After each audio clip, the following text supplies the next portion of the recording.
And going back to our story on the 46th World Heritage Committee meeting that's taking place in Delhi, joining us is Dr. Hiraman Tiwari, who is a professor of Indian culture and history at JNU. Thank you very much, Professor Tiwari. Pleasure. You know, from Guru Purnima to several examples of India's rich cultural and civilizational heritage, the Prime Minister's speech, seemed to have covered several reasons why India should be the leader in cultural preservation. How best can this be taken forward? Yes, absolutely. As you said in your intro, the Prime Minister has covered a very, very large gamut of things which represent India's heritage and culture. And of course, as you know, heritage has a very, very wide meaning if it is, seriously considered, not only in terms of the cultural artifacts, but also India's architecture, India's traditions, India's various religious traditions. In all religions, India is rich in many ways, not only in the building and the architecture on the temples, mosques, and churches and whatnot over the centuries. It has a very, very long tradition. Therefore, and then on top of that, you have these fine arts of various kinds, whether it is dance or drama or literature. So India is very well known around the world for having such a vast variety of cultural heritage, monumental heritage, and the heritage that we have from generations today in various fields, be it agriculture or even in writing and reading in philosophy, and various great people have happened and have come to this world, like the Buddha, like Mahavira, and all other religions which have touched India and touched India deeply.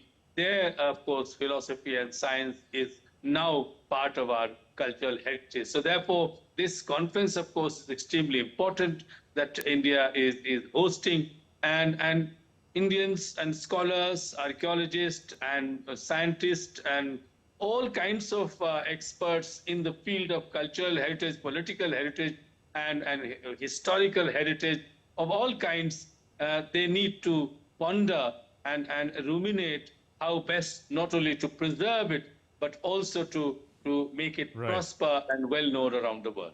Indeed. Professor Tiwari, also to what extent, can heritage teach us science? The Prime Minister today spoke about, the iron pillar in Delhi and how it hasn't rusted, over 1,600 years old. And the water management also, he talked about areas in Gujarat, I think Dholavir. So, I mean, you can tell us a little bit about how we can learn some science from heritage. Well, see, we can read the modern science backward. That is one way of doing it. But if you want to be honest about how we learn about science and the management, as you said, of water management, not only in Gujarat, but Karnataka and other part of the regions in the country. And science, as you said, the iron pillar near Qutub Minar is a sort of World Heritage piece.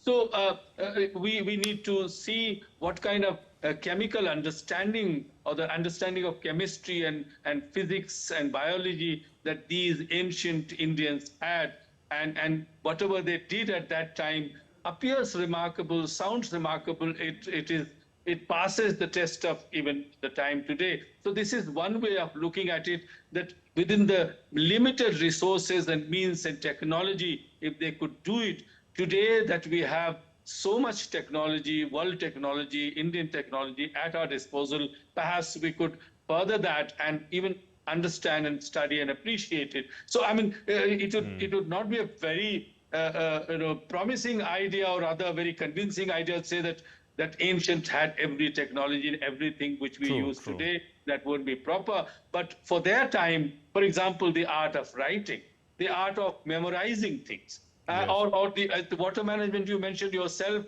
in ancient India, in medieval India, throughout all the scientists and agriculture science. So there are so many, what kind of tools they devise to grow crop and to do many things and build. In ancient period in the Vedas, the mention is made of making bricks so that a particular platform is built and jewelry of women that we find in various sites archaeologists have discovered. So there are many things that we can learn. But I am not the one who simply say that Okay. the ancient Indians or people had the science which we are using all today. They had whatever the science they had at that time. They excelled in it, perhaps excelled around the world, and that is one way to look at it.